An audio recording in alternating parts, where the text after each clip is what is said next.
오늘 시편 59편이 되겠습니다. 59편의 주제가 무엇인가? 여러분, 표제를 보면 우리가 금방 이해할 수 있는데요. 여러분, 59편 위에 있는 이 표제의 모습을 보면 이렇게 기록되어 있지 않습니까? 사울이 사람을 보내어 다윗을 죽이려고 그 집을 지킨 때에, 이렇게 기록되어 있습니다. 여러분, 이 내용은 또 하나의 레퍼런스라고 그러죠. 우리가 참고할 수 있는 성경이 있으니 사무엘상 19장에 가면 이 내용이 잘 기록이 되어 있어요. 그러므로 상호 대조를 하면서 오늘의 말씀을 함께 나누기를 원하는데요. 여러분, 이스라엘 백성들을 모욕하는 블레셋 군대가 쳐들어왔지요. 그리고 그들 중에는 키가 엄청 큰 이 골리앗 장군이 이 하나님께서 택한 백성들을 모욕합니다. 그와 같은 모습을 볼 때에 이스라엘 백성들이 두려워 떨었어요. 만군의 하나님 여호와의 택한 백성들을 모독하고 모욕하는데 정작 나서서 대결할 장수가 없으니 사울왕이 그때 어떠한 약속을 하는가? 누구든지 이 골리앗 장군과 대결하여 승리하는 자에게는 나의 딸을 주겠다. 또한 세금을 받지 아니하겠다. 자신의 딸 메랍이라고 그랬어요. 여러분, 메랍을 주겠다. 이와 같은 이 상금으로, 상품으로 그 대가를 보상하겠다, 이렇게 하였는데 정작 아무도 나서지를 못했어요. 그런데 그 당시 아직 장성한 청년이 아닌 이 다윗이 그 모습을 볼 때 마음에 화가 일어났지요. 감히 하나님의 백성을 모독하다니. 그래서 이 다윗이 나가서, 여러분 아시는 대로 물맷돌로 그 골리앗 장군을 향하여 던질 때 이마에 돌이 박혀서 쓰러지게 되었고, 그의 칼을 뽑아서 그의 목을 베어 승리하게 되었으니 이스라엘 군사들이 용기 백배하여 그 쳐들어온 블레셋 군단을 다 물리치고 대승을 거둘 수가 있었습니다. 여러분, 이와 같은 모습을 바라보는 이 사울의 마음이 바뀌어요.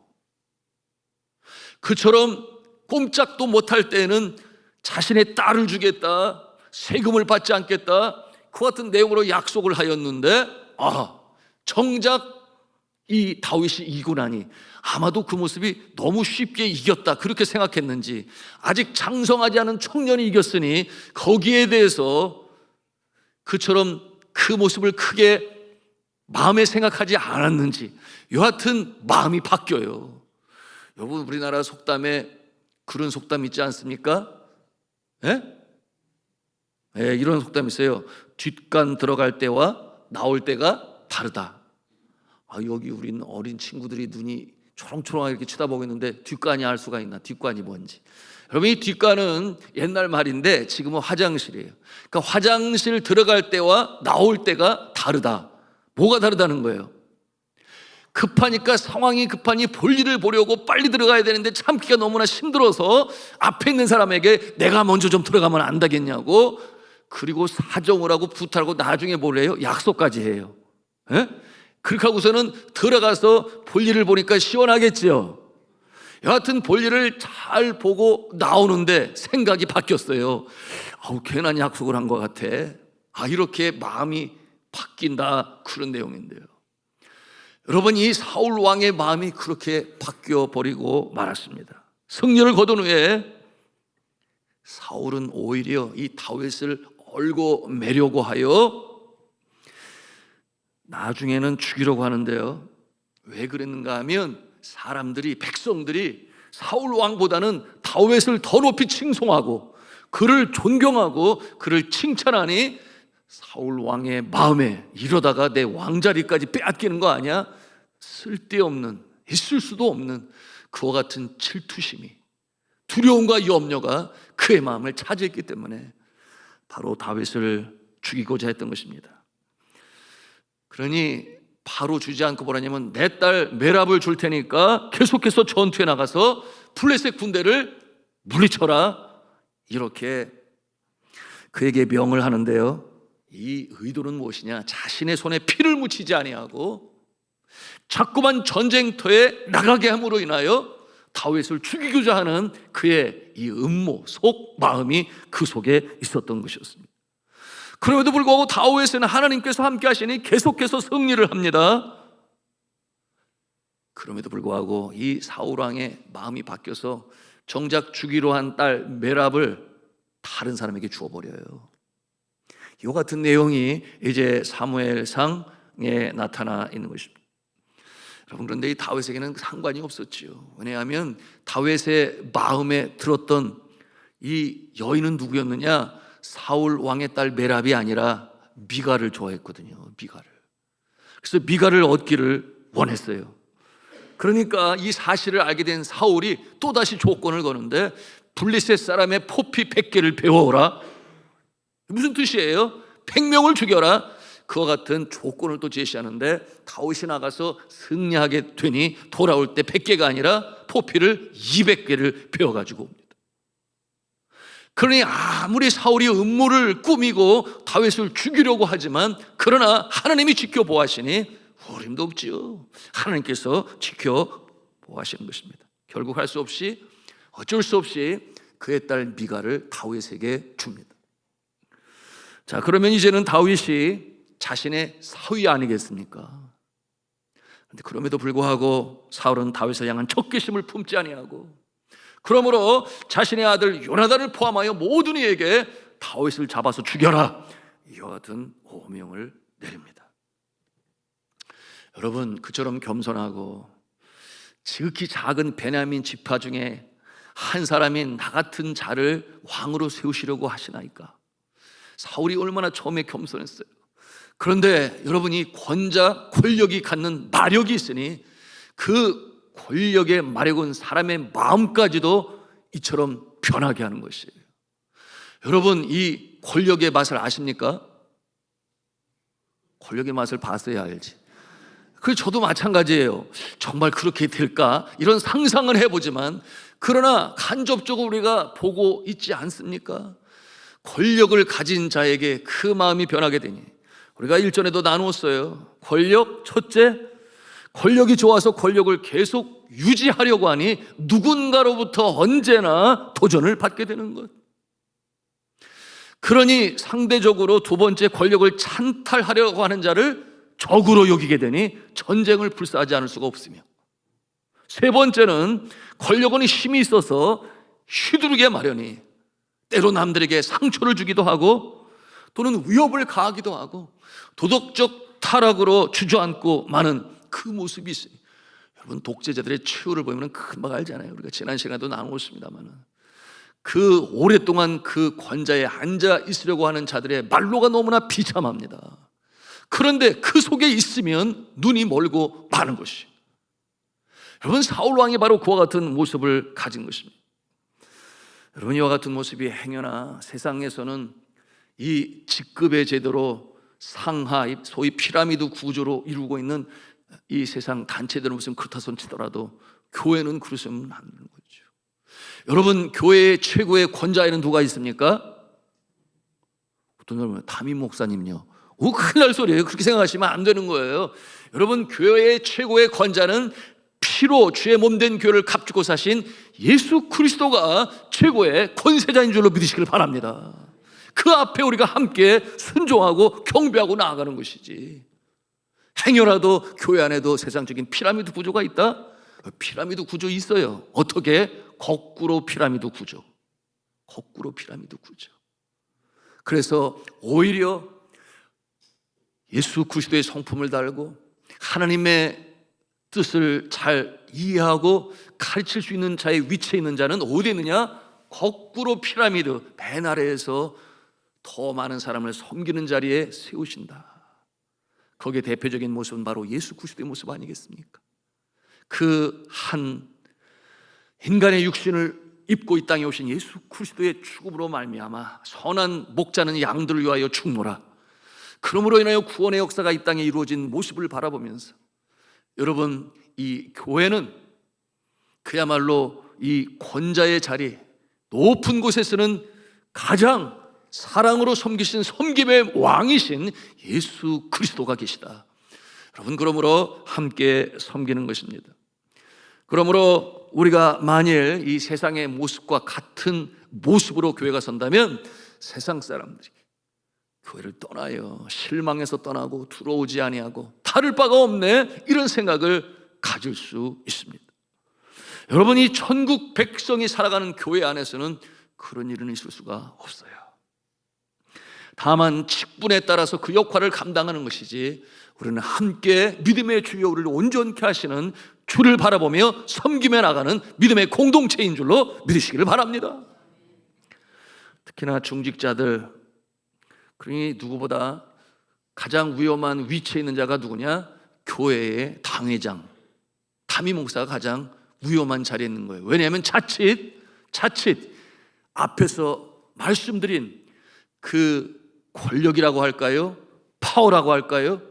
어떠한 결정에 있어서 주도권이라고 할까요? 이런 것들로 인하여 자칫 착각할 수 있습니다. 교만할 수 있어요.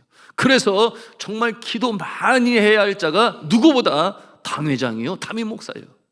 또한 누구보다 기도를 많이 해 주어야 할 존재가 담임 목사요, 당회장인 것입니다. 그리고 이 일에 있어서 누구보다 중요한 존재가 있으니 가장 가까이서 그 모습을 볼 수 있는 자 누구겠어요? 목사의 사모지 누구예요? 곁에서 보고 이것은 아닌데 라고 했을 경우에는 직원으로 주어야 하고, 왜 그렇겠어요? 쉽게 다가와서 직원으로 줄 수 있는 모습이 많지가 않아요. 그러므로 때로는 이 목회자의 사모의 위치는 때로는 적군이 되었다가, 때로는 아군이 되었다가, 때로는 아군이 되었다가, 때로는 또 적군이 되었다가, 그러면서 이 영적인 분별력을 가지고 여하튼 앞서 말씀드린 그 내용의 올무에 이 묶임을 당하지 않도록 기도하며 직원할 수 있는 존재가 되어야 합니다. 그러니까 그 역할이 굉장히 중요한 것이죠.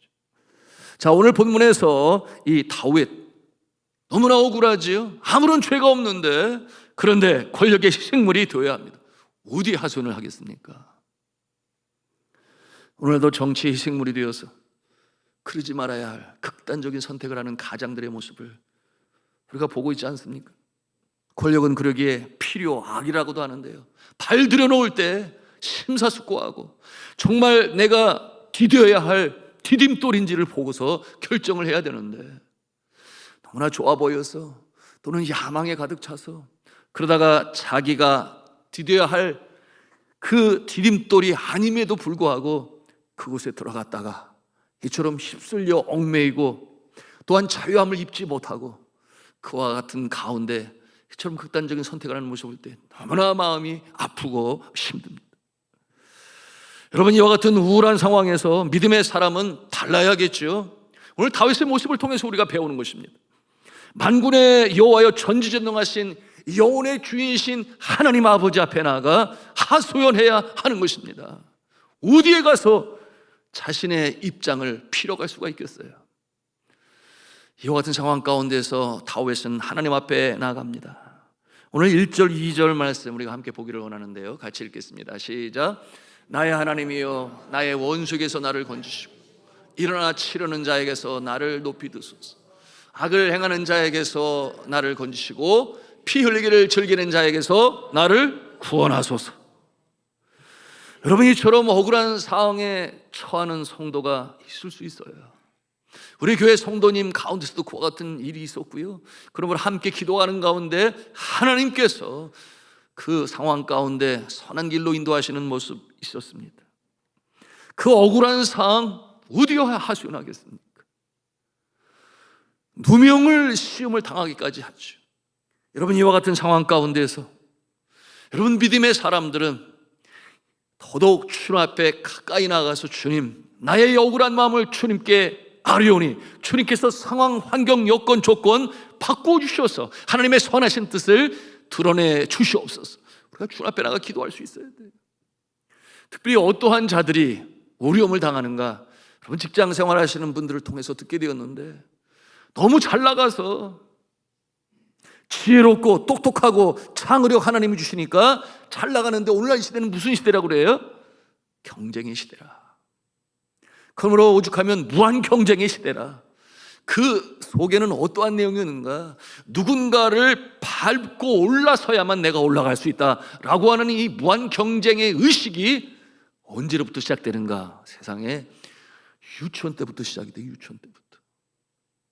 또 유치원에 가가지고 누가 너 한 대 때리면 너는 몇 대 때려라? 2대 때려라. 이렇게 가르치지를 않나.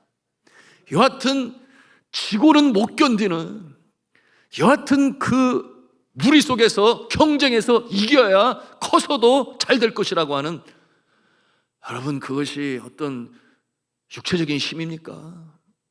그런 것이 아님에도 불구하고 어렸을 때부터 그렇게 길들여지고 자라나는 것, 여러분, 물론 이 자리에 그런 부모님은 한 분도 안 계시라 저는 생각합니다만은, 그러나 세상의 구조가 그렇다는 거예요. 문제는 무엇입니까? 커서 남을 배려하고, 우리나라의 가장 이 아름다운 미풍양속 중에 하나가 뭐예요? 더불어 살기예요. 더불어 살기. 자연과도 더불어 살고, 그래서 사람과도 더불어 살고, 그것이 효라고 하는 이 인간관계를 통해서 더불어 살기. 그런데 어느 순간부터 더불어 살기는 사라져버리고, 나 개인이 잘 살아야, 나 개인이 먼저 우수해야, 이와 같은 생각들로 바뀌면서 그야말로 이 개인주의를 넘어서는 이기주의가 이 땅에 만연하고 있는데요. 여러분, 하나님을 믿는 백성들 잘 되기 때문에 시기, 질투 이런 것으로 인해서 어려움 속에 있는 그와 같은 모습도 있습니다. 여러분, 이와 같은 모습, 오늘 이 말씀을 통해 다윗이 무슨 잘못이 있어요? 잘 되니까, 백성들로부터 칭송을 받으니까 그것이 시기가 되고 질투가 되어서, 여러분, 그런데 다윗은 어느 한순간도 이 사울 왕에 대한 충성심을 잊지를 아니했어요. 놓지를 아니했습니다. 주께서 기름 부어 세우신 왕을 어떻게 내가 내 손에 피를 흘리면서까지 그 자리를 내가 차지하겠느냐? 끝까지 그는 그렇게 행하지 아니했습니다. 충성심을 지켰고, 그리고 전쟁터에서 사울 왕과 그의 아들들이 죽었을 때에 여러분, 여전히 남아있는 그의 혈통을 찾아서 끝까지 그를 돕고 성심껏 도와주었던 존재가 다윗 아니었나요? 우리 믿음의 사람들에게 어떤 잘못이 없음에도 사울처럼 권력을 등에 업고 있는 사람들에 의해서 이 휘두르는 칼날에 참 마음 상하고 힘들고 견디기 어려워 그것이 시련이 아픔이요 눈물이 될 때가 있습니다. 이 고통과 시련 속에서 여러분, 다윗이 취한 이 모습은 오늘 우리에게 영적인 교훈이 되는 것인데요, 우리 9절 10절 말씀을 같이 읽도록 하겠습니다. 시작. 하나님은 나의 요새이시 그의 힘으로 말미암아 내가 주를 바라리이다. 나의 하나님이 그의 인자하심으로 나를 영접하시며 하나님이 나의 원수가 보응받는 것을 내가 보게 하시리로다. 아멘. 손을 보실 분이 누구시라는 거예요? 하나님께서 손을 보실 것이다. 여러분, 이와 같은 상황은 일찍이 성경을 통해서도 우리가 그 예를 볼 수 있으니, 이 애굽의 압제 속에서 노역 가운데 신음하던 자들이 어디에 하소연하겠습니까? 그 강한 나라가 자신들을 압제하고 노예로 사용하겠다는데 하나님께 울부짖었는데 그 부르짖음이 하나님께 상달이 되어서 그들을 출애굽하는 역사가 나타나지 않나요? 그런가 하면은 한나의 모습을 통해서도 우리가 보지 않아요? 분인나의 그 시기심과 질투심, 자녀를 가졌음에도 불구하고 그 자신의 남편이 이 한나만을 사랑하고 자신에게 사랑을 주지 않는다 여겨서 얼마나 활시하고 그리고 자신의 우쭐한 모습으로 교만했는지 몰라요. 그 같은 모습을 볼 때 한나가 어디에 하소연합니까? 남편이 그 마음을 알아줍니까? 여러분, 성경에 나타난 그의 남편은 이 여인의 한나의 마음을 잘 알아주지를 못해요. 내가 너를 이처럼 사랑하는데 무엇이 부족하냐? 그렇게 위로하려 하지만 정작 이 무너진 마음 어디에 하소연할 수 없어서, 그래서 성소에 나가 그가 하나님께 하소연하지 않아요? 여러분, 그 내용이 사무엘상 1장 10절인데 뭐라고 기록되어 있는가? 한나가 마음이 괴로워서 여호와께 기도하고 통곡하였더라 그랬어요. 통곡하였더라. 여러분, 그 결과가 어떻게 나타났는지 여러분은 너무나 잘 아십니다. 하나님께서 한나의 기도를 들으시고 사무엘을 자녀로 허락하시고, 그 사무엘은 역사 속에 어떠한 흠도 없이 하나님의 대언자의 모습으로, 또한 이스라엘 백성들을 주 앞에 인도하는 일에, 왕을 세우는 일에 그처럼 귀한 존재로 쓰임받은 존재가 없었어요. 여러분, 우리가 주 앞에 눈물로 간구하며 통곡하며 하소연할 때 하나님께서 들으시는 줄로 믿으시길 바랍니다. 세상 사람들은 우는 거 싫어하고 눈물 싫어하고, 심지어는 남편도 아내가 눈물 흘리는 거 짜증낼 때가 있어요. 그러나 우리 하나님은 우리의 눈물을 받으시는 줄로 믿으시길 바랍니다. 눈물을 흘리며 씨를 뿌리는 자는 기쁨으로 단을 거두시다. 여러분, 이 눈물이 성경에 42번 나온다고 그랬죠. 여러분, 눈물은 진실의 상징이에요. 세상 사람들 앞에서 눈물을 흘리면 그것은 소용이 없다 손 치더라도, 하나님 앞에 흘리는 눈물은 하나님께서 긍휼히 여기시니 우리의 영혼의 창조주가 되시고 이 땅에 생명으로 보내시고 평생의 선하심과 인자하심으로 천국까지 인도하실 하나님께서 우리의 눈물을 어찌 냉정한 마음으로 보실 수가 있겠느냐. 오늘 이 다윗의 하소연을 들으시는 여호와 하나님 아버지, 그러므로 결국 그 모습은 해피엔딩으로 받쳐지게 되는데요.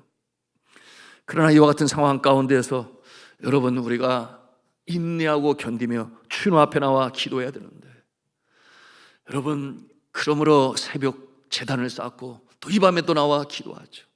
여러분들 가운데 혹 직장에서 이유 없이, 까닭 없이 나를 모함하고 미워하고 경쟁 상대로 보아서 질투하고 시기하고 그와 같은 모습이 있을 때 대적하려 하지 마시고 하나님께 나와 기도하심으로 먼저 하나님의 인정을 받으시는 여러분 되시기를 주님의 이름으로 축복합니다. 전에도 한번 나눴죠. 작년 여름철에 제 아내가 평생에 그처럼 어려운 때를 경험한 적이 없었다고 그랬어요. 3월 달에 들어갔는데 8월이 되도록 문제가 해결이 되지 않나. 여러분, 그때 너무나 많이 힘들었는데 체중이 5kg나 줄어들었다고 그랬어요.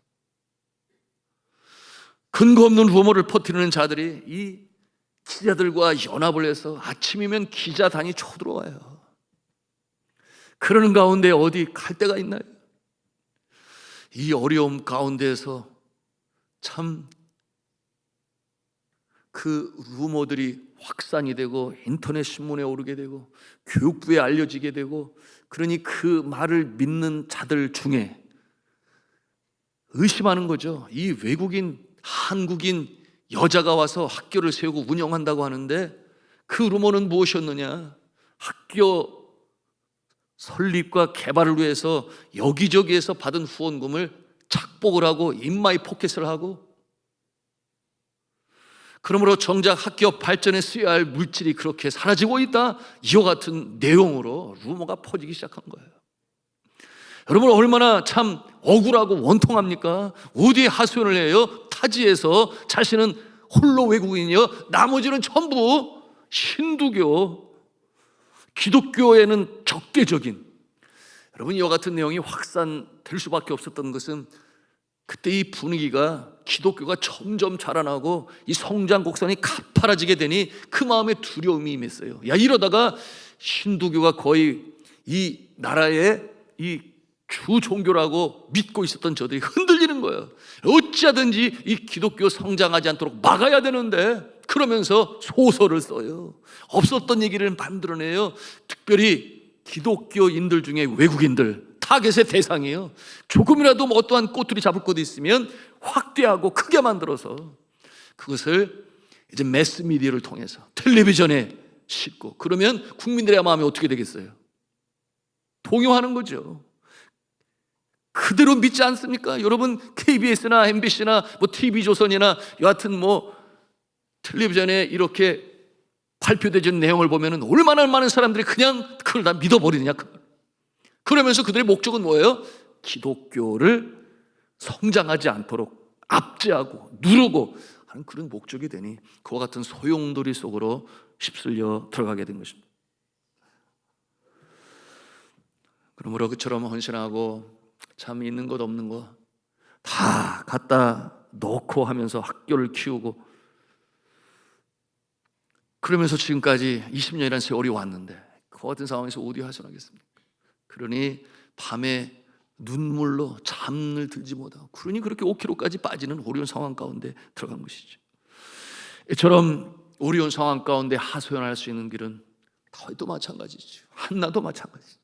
그런가 하면 사르밧 과부, 그 아들이 죽었을 때 어디 하소연을 합니까? 엘리야 선지자에게.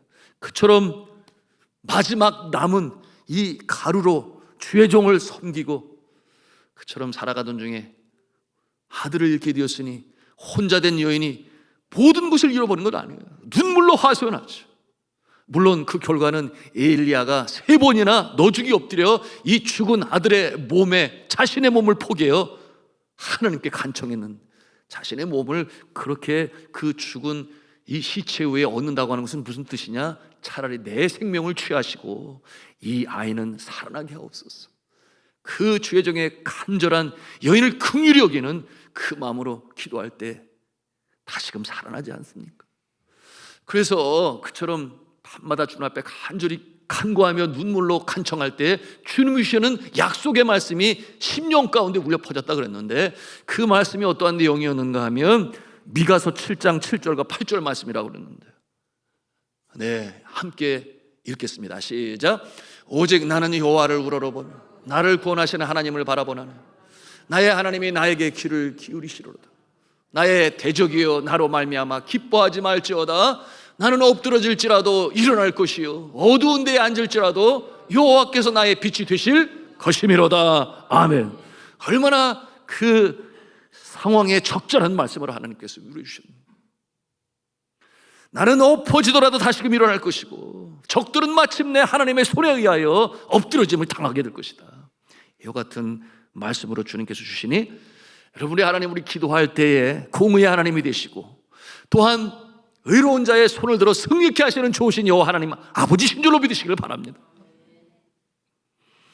그리고 급반전을 이루게 되었지요. 그래서 기자들이 또 교육부에서 또 여기저기 조사를 해보니까 세상에 뭐 땅을 살 때 개인의 이름으로 샀다, 아니요, 뭐 땅문서가 다 보여주고 있는데 법인 이사회의 이름으로 산 것이 밝혀지게 되었죠.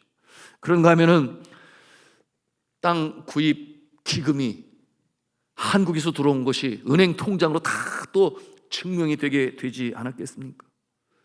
학교에서 수입을 개인적으로 축복한 것이 아니라 여러분 일루비도 받지 아니했으니 오히려 한국의 통장을 통해서 리빙스턴 학교 직접 그 계좌로 들어간 것들이 계속 가서 밝혀지게 되니까 결국은 어디에 그 내용으로 모함할 건덕지가 없는 거예요.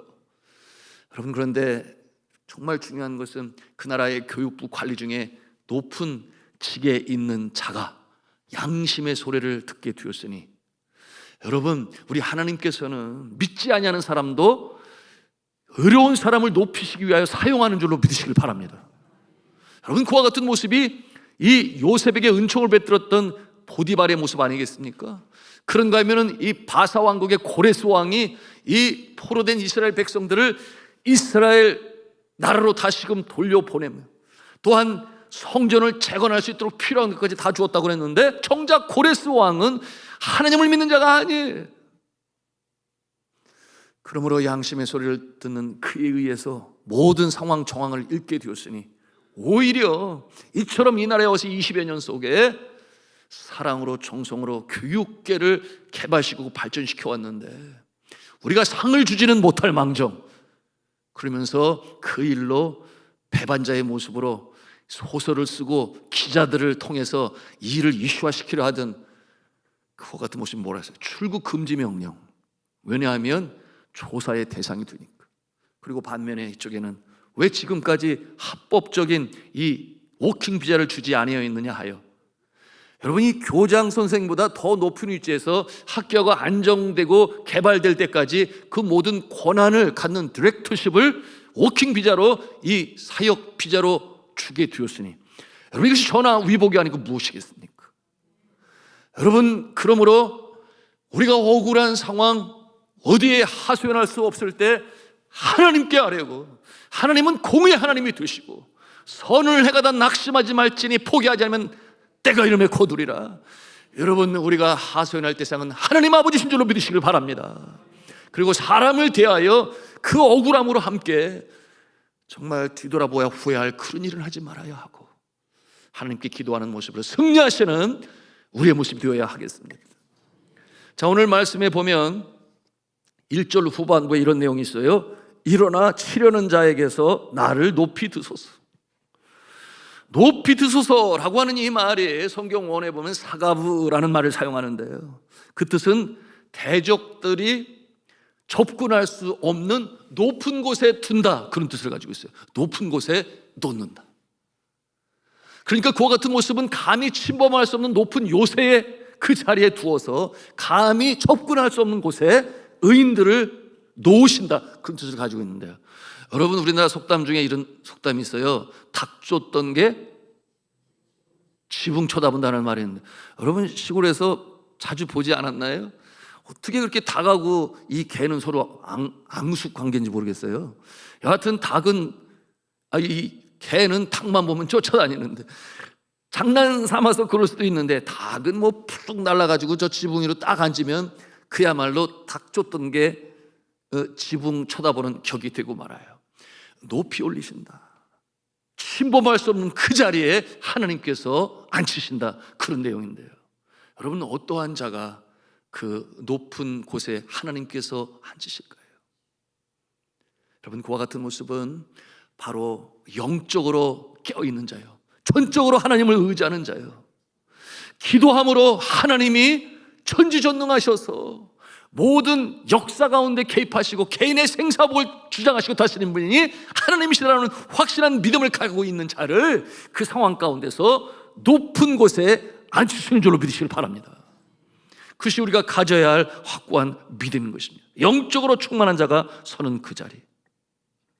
그러므로 그 높은 곳에 앉아 있으니 그 밑에서 우리 소리를 지르고 창을 휘두르고 내가 너를 가만히 두지 않겠다, 위협을 하고 큰 소리를 쳐도 거덕도 없는 것이에요.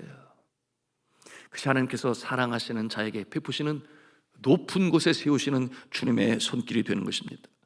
자, 오늘 이 내용이 말씀의 주제가 되는데, 우리 14절, 15절, 16절, 17절 이 말씀을 우리 함께 읽고 오늘의 말씀을 마치겠습니다. 같이 읽습니다. 시작. 그들에게 점으로 돌아와서 개처럼 울며 성으로 두루 다니게 하소서. 그들은 먹을 것을 찾아 유리하다가 배부름을 얻지 못하면 밤을 새우려니와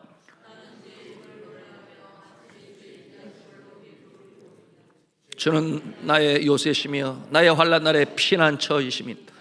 나의 힘이시여 내가 주께 찬송하오리니 하나님은 나의 요새이시며 나를 긍휼히 여기시는 하나님이시니다. 아멘.